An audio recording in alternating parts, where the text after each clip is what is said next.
para repasar, para aquellos que no estuvieron o aún que estuvieron, porque sabemos que la enseñanza se fija en la repetición. Cuando uno repite, cuando uno recuerda, uno graba eso en la memoria.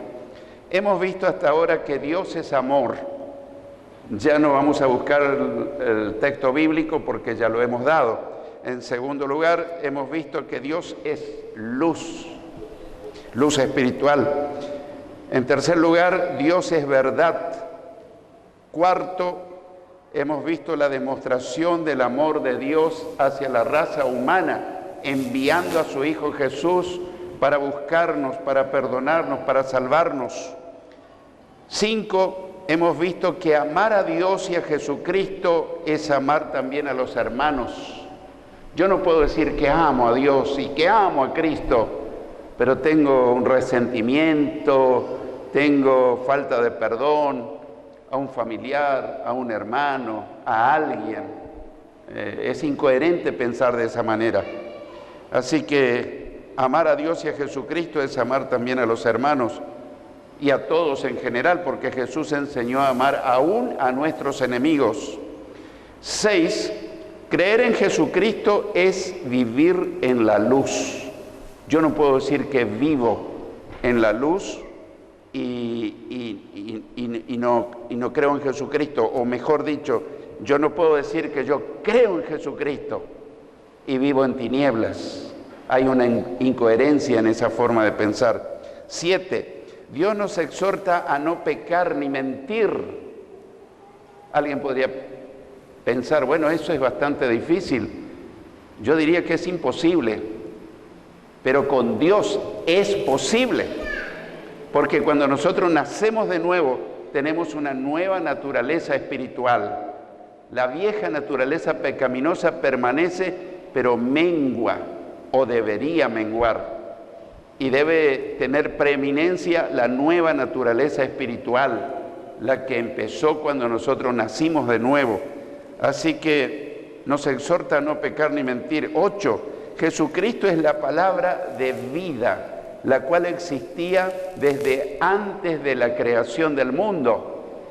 Los científicos están buscando aún el origen de la vida, pero la palabra de Dios nos muestra sencillamente que el origen de la vida es el Señor Jesucristo. 9, hablábamos de la aparición de falsos maestros. En aquella época, falsos profetas, había falsos apóstoles. Entre los falsos maestros había quienes no creían que Jesucristo vino al mundo como verdadero hombre. Pensaron que vino espiritualmente, pero no con un cuerpo de carne y hueso como realmente vino. Bueno, este no es un problema de ahora. Ahora hay otros problemas que hemos abordado en el estudio, en el mensaje anterior. Hoy uno puede tener un concepto equivocado del Señor Jesucristo. En aquella época había que combatir esas herejías teológicas de que algunos pensaban, incluso introducían esas creencias en la iglesia, de que Jesucristo no vino a este mundo como un verdadero hombre. Pero sí, Jesús vino en espíritu, alma y cuerpo como cualquiera de nosotros. Bueno, ahí nos quedamos. Y a partir de ahí tomamos el punto número 10. Los verdaderos cristianos pueden distinguir los maestros falsos de los maestros verdaderos. Hoy por hoy a todos se dice amén, amén, amén. Pero está predicando el apóstol famoso, el profeta tal, amén. Aunque diga cosas antibíblicas, como es famoso, como es reconocido, como está en la televisión, como está en radio y como pastorea multitudes, si él lo dice, es verdad. Gravísimo error. Uno siempre tiene que medir al predicador por la palabra de Dios. Si el predicador, sea quien sea, yo mismo, si no me sujeto, si no nos sujetamos a la palabra de Dios, cualquiera tiene el derecho a decir, eso no dice la Biblia, eso no es bíblico. Pero claro, hay un problema porque la mayoría de los cristianos no conocen bien la Biblia. Entonces, bueno, amén, así. Lo vamos a ver esto en Primera de Juan, capítulo 4, versículo 3, donde leemos: y todo espíritu que no confiesa que Jesucristo ha venido en carne, no es de Dios. Y este es el espíritu del anticristo, el cual vosotros habéis oído que viene y que ahora ya está en el mundo. Mirá, hace 2000 años ya se hablaba del anticristo, del espíritu del anticristo. Dicho en una forma más nuestra, más latina, más argentina, diríamos, y toda persona, cuando dice espíritu, no es un espíritu, y toda persona que no confiesa que Jesucristo ha venido en carne, con un cuerpo de carne y hueso, quiere decir, no es de Dios, no es de Dios. Y este es el espíritu del anticristo, el espíritu del anticristo. El anticristo todavía no surgió, hay uno, pero hay muchos anticristos que ya han surgido en aquella época y ahora más que nunca. ¿Qué quiere decir anticristo? Que se oponen a las enseñanzas de Cristo, que simulan creer en Cristo, pero sus enseñanzas no concuerdan con la palabra de Dios. Y este tiempo más que nunca hay que estar muy atento, porque en los principales medios las personas más famosas predican herejías teológicas, predican mentiras antibíblicas. Y uno tiene que estar muy atento para ver si me están enseñando la verdad, porque se puede estar grabando en mi mente errores tremendos, cosas falsas totalmente, prácticas que no son bíblicas. Entonces uno tiene para eso, la forma de medir es con la palabra. La medición no es según mi parecer. Si a mí me cae simpático o no me cae simpático el predicador, no se trata de eso. No es una evaluación subjetiva, lo que a mí me parezca. No. Es una apreciación objetiva, lo que realmente dice la Biblia y lo que predica. Si la persona predica lo que dice la Biblia, bien interpretada, porque todos usan Biblia, hasta el diablo usa la Biblia. Y todo predicador, bueno, algunos predicadores leen un versiculito y se pasan una hora sin mencionar la Biblia, dicen de su propio intelecto. Hay algunos que no tenían la Biblia en la mano, pero la repetían continuamente con lujo de detalle, con citas bíblicas. Un gran ejemplo fue el hermano Gille Ávila. Él no andaba con la Biblia en la mano, pero repetía continuamente, textualmente, versículos de la Biblia y decía las citas, dominaba la palabra. Bueno, eso es lo que cuenta. Pero hay otros que leen como excusa un pedacito de la Biblia y una hora hablan de sí mismos, palabra humana. Y la gente dice amén, amén, y hay mucha emoción y hay hasta llanto. Es una cuestión emocional, pero no bíblica. Entonces tenemos que estar muy atentos. Entonces, este es el espíritu del anticristo, al cual vosotros habéis oído que viene y que ahora ya está en el mundo. Decía hace 20 siglos el apóstol Juan, cuánto más en nuestros días. Los cristianos de Berea son un ejemplo de lo que nosotros tenemos que hacer. Fíjense lo que pasó en Berea. Se fueron dos varones de renombre, confiables, el apóstol Pablo y Silas. Pero ellos no dijeron amén. Ellos comprobaban en la palabra para ver si lo que el apóstol Pablo y Silas les predicaba era verdad o no era verdad. Mire, qué ejemplo para nosotros. En Hechos capítulo 17, versículo 11, dice: y estos eran más nobles que los que estaban en Tesalónica, pues recibieron la palabra con toda solicitud. Y quiero que atiendas ahora, escudriñando, examinando cada día las Escrituras para ver si estas cosas eran así. ¿Te imaginas? Midiéndolo al apóstol Pablo con las Escrituras para ver si lo que él le enseñaba era verdad o no era. Eso es digno de admiración. Eso es lo que tenemos que hacer nosotros. No crea todo mensaje, no crea todo lo que te predican. Comprobalo en la Biblia si es verdad. Y alguien te puede leer un texto fuera de contexto, que es un buen pretexto para sostener un argumento falso. La Biblia, bien interpretada, no solamente lo que dice un texto, sino el contexto. ¿Qué está diciendo? Así que los cristianos de Berea son un ejemplo para nosotros. Eso deberíamos hacer en estos tiempos difíciles, donde se predica un falso evangelio, no el evangelio de la Biblia. Si en el evangelio que se predica no se demanda arrepentimiento, no se predica perdón de pecado, en realidad no estamos escuchando el evangelio. Porque Jesús comenzó su ministerio diciendo: el tiempo se ha cumplido y el reino de Dios se ha acercado. Arrepiéntanse y crean en el evangelio. Yo pienso que si Jesús comenzara su ministerio así en este tiempo, no tendría mucho éxito, no tendría muchos fans, no tendría multitudes, porque hoy la gente quiere que se le predique de milagros, quiere que se le predique de las ofertas. Por supuesto que Dios nos quiere dar todo, pero también nos demanda todo. Jesús dijo: el que no se niegue a sí mismo, no tome su cruz cada día y me siga, no puede ser mi discípulo. Hoy eso no se pronuncia, no vaya a ser que perdamos gente. Pero el evangelio verdadero, el de la Biblia, demanda arrepentimiento de pecado. Si no hay arrepentimiento, no hay perdón. Si no hay perdón, no hay salvación.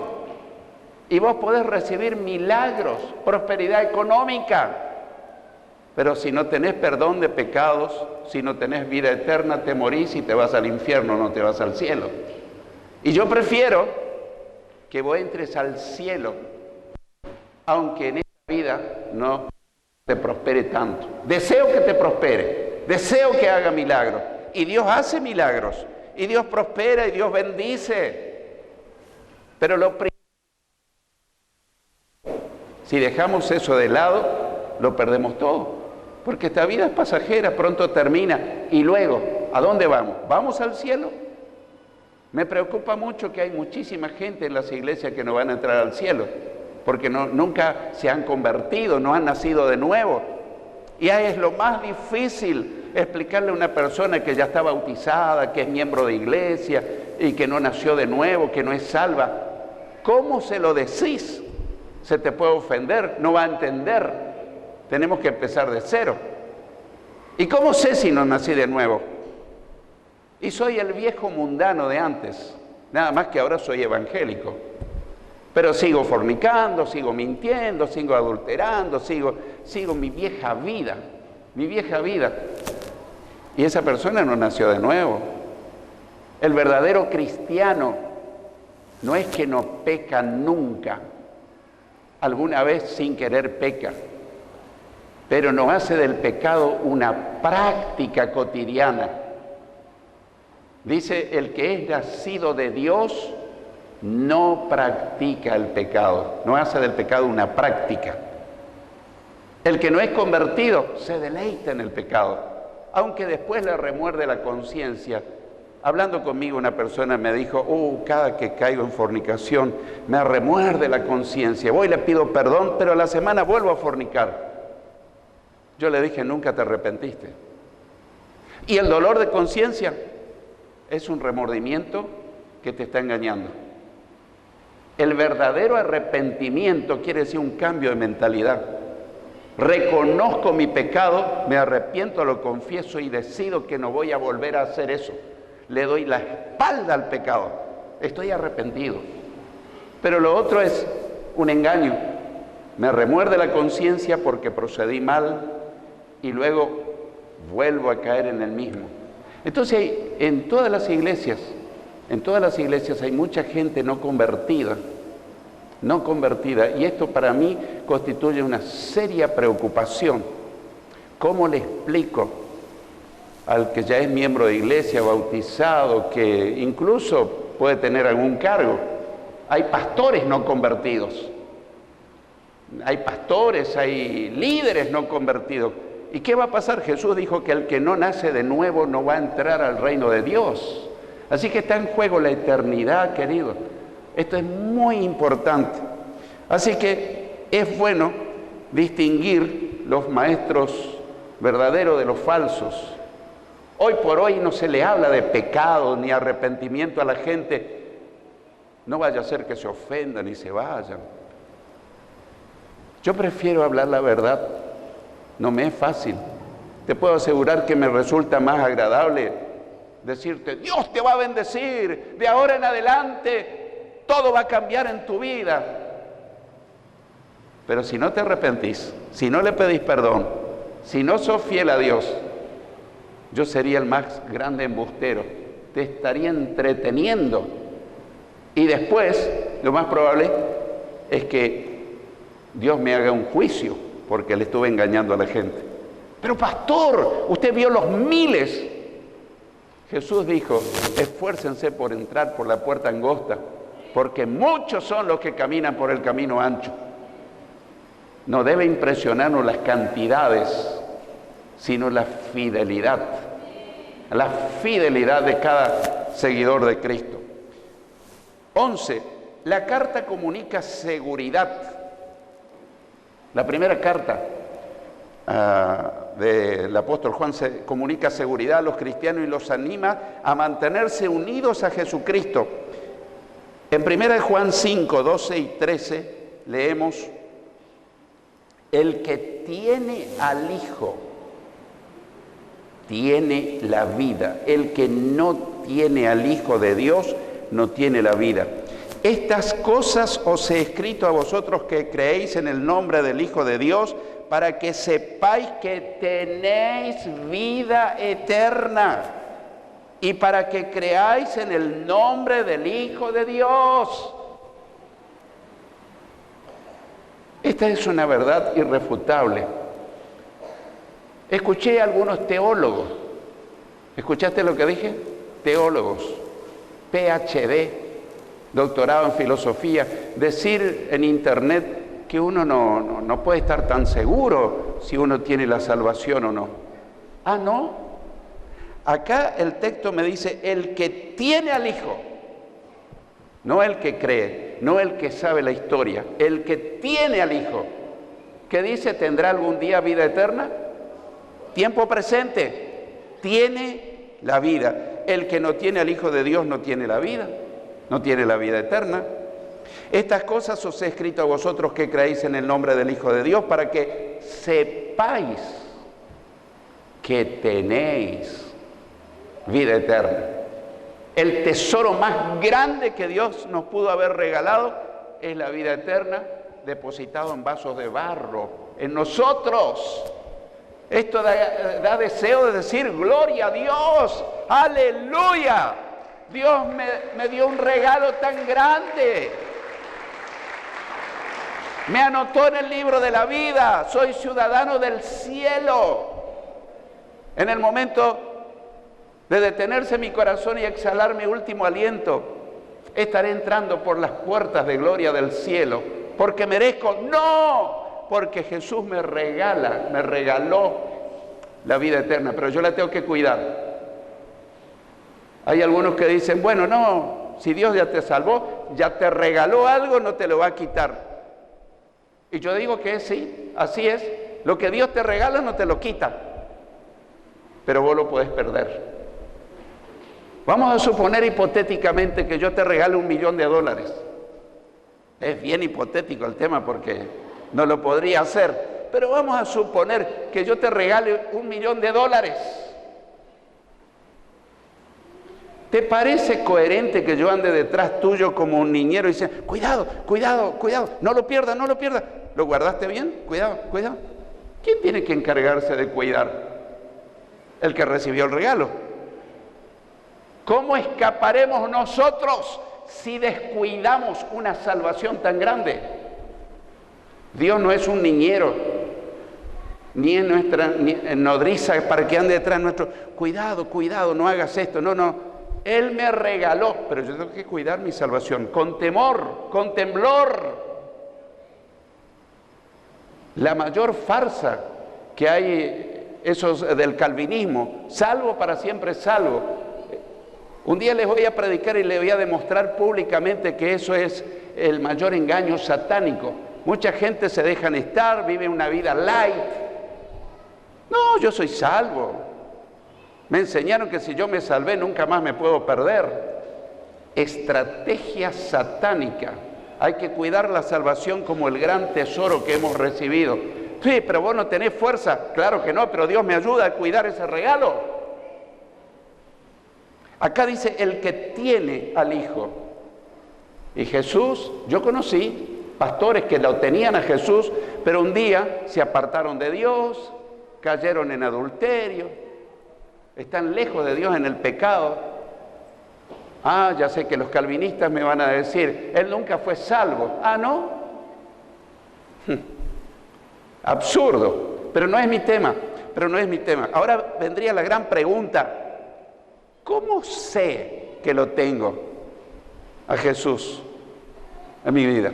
Si yo te digo, revisa tu bolsillo si tenés el $1.000.000, te puedo asegurar que no lo vas a encontrar, ¿verdad? Pero vamos a hacer una comparación. ¿Cómo sé que yo tengo a Cristo? ¿Hay alguna evidencia? Sí, hay una evidencia. Mi vida no es la misma de antes. Mi vida experimentó un cambio radical. Tengo una nueva manera de pensar, una nueva manera de hablar, una nueva manera de actuar. Soy diferente. No me lavaron el cerebro en mi religión. Pero Jesús produjo un cambio. En 2 Corintios 5:17 dice, de modo que si alguno está en Cristo, nueva criatura es. Las cosas viejas pasaron, he aquí, todas son hechas nuevas. No le examines al que está al lado tuyo, ni el que está atrás, ni el que quedó en casa. Esto no es para examinar a otro, esto es para que yo me examine. Sigo siendo esa persona que era cuando yo era inconverso, cuando yo era mundano, o hubo cambios sustanciales en mi vida, cambios radicales. Yo me puedo dar cuenta. Si yo sigo siendo un borracho, si yo sigo siendo un fornicario, si yo sigo siendo un jugador empedernido, si yo sigo siendo lo mismo que era siempre, Jesús nunca estuvo en mi vida, porque Jesús produce cambios. No es la iglesia, ni el pastor, ni la organización, pero cuando Jesús entra a la vida de una persona genuinamente, produce cambios radicales. Ni vos te conocés y decís, pero ¿cómo pude yo haber vivido esa vida? Y ahora me asquea ese tipo de vida que yo llevaba.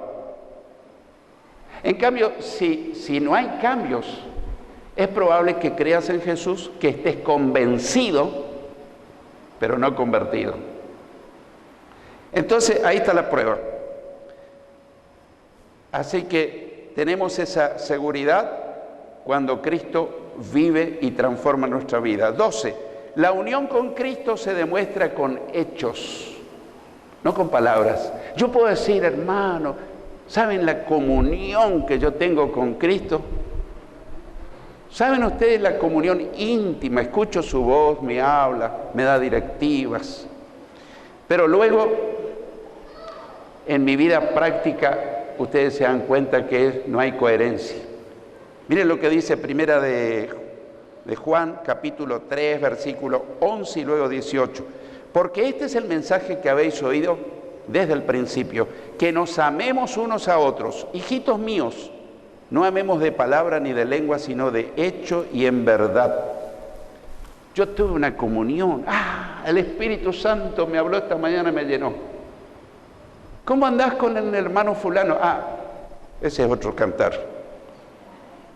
Yo no lo paso. ¿Y hace cuánto que tenés problemas? No sé, hace bastante. Pero cuidado, él fue el que me ofendió. ¿Y hace cuánto que estás resentido con él? Y a ver, unos 5 años. Pero vos tenés comunión íntima con Dios, con el Espíritu Santo, pero a tu hermano no lo amás. ¿No te parece una incoherencia? Acá dice que no amemos de palabras, sino de verdad. No amemos de palabras ni de lengua, sino de hecho y en verdad. Nuestro testimonio demuestra si realmente Cristo está en nosotros. Es Él viviendo dentro mío. Es necesario que yo mengüe y que Él crezca. Que yo muera cada día. Cada tiempo devocional debería ser un sepelio. Yo tengo que enterrar a mi viejo hombre todos los días. Porque sabes que mi viejo hombre tiene una particularidad, se asemeja mucho a Drácula. Está bien, Drácula es una fantasía, pero se levanta cada noche en la ficción, ¿no? Y tu carne y mi carne se quiere levantar del ataúd. ¿Vos entendés lo que te quiero decir? Y si nosotros no lo tenemos bien encerrado en el ataúd, bien sepultado, mi viejo hombre quiere resucitar. Y cuando me dicen algo que me agreden, yo le quiero agredir. Ah, cuidado, cuidado, cuidado. Entonces todos los días tengo que luchar con mi viejo hombre. ¡Ay, el diablo! Mira, querido, mi mayor enemigo no es el diablo. Tu mayor enemigo no es el diablo. Tu mayor enemigo es tu vieja naturaleza pecaminosa. Duerme conmigo, se levanta conmigo, camina conmigo, anda conmigo. ¿Y cómo hago? Alimentar la nueva naturaleza espiritual para que Él prevalezca, para que la nueva naturaleza prevalezca sobre la vieja. Y entonces obviamente que vamos a ser distintos. 13, para terminar. Amar a Dios es obedecerle.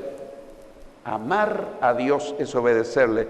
En primera de Juan 5:3 dice, pues este es el amor a Dios, que guardemos sus mandamientos. Y sus mandamientos no son gravosos, no son difíciles, quiere decir. Y quiero concluir, el amor a Dios no es una cuestión emocional. No es que caigan, pueden caer lágrimas y rodar por mi mejilla. Está bien si eso ocurra, pero si es eso nada más, me estoy basando en mis emociones. El amor a Dios no es una cuestión emocional, sino de obediencia a su palabra. Y quiero terminar leyéndote lo que dice Jesús en Juan 14:21. El que tiene mis mandamientos, el que los recibe, el que los sabe y los guarda, los obedece, ese es el que me ama. Y el que me ama será amado por mi Padre, y yo lo amaré y me manifestaré a Él. ¡Qué glorioso! Jesús viene y se va a manifestar en toda su gloria en mi vida. Así que amar a Dios no es una cuestión de emoción. Yo no estoy diciendo que suprimamos nuestras emociones. Es bueno llorar en la presencia de Dios. Es bueno llorar en el culto, emocionarnos. Pero no le convencemos a Dios. Son lágrimas de cocodrilo. A menos que le convenzamos a Él con la obediencia. Jesús dice, el que me obedece, ese es el que me ama. Y yo le amaré, mi Padre le amará, y vendremos a Él, haremos morada con Él, viviremos con Él. La gran promesa.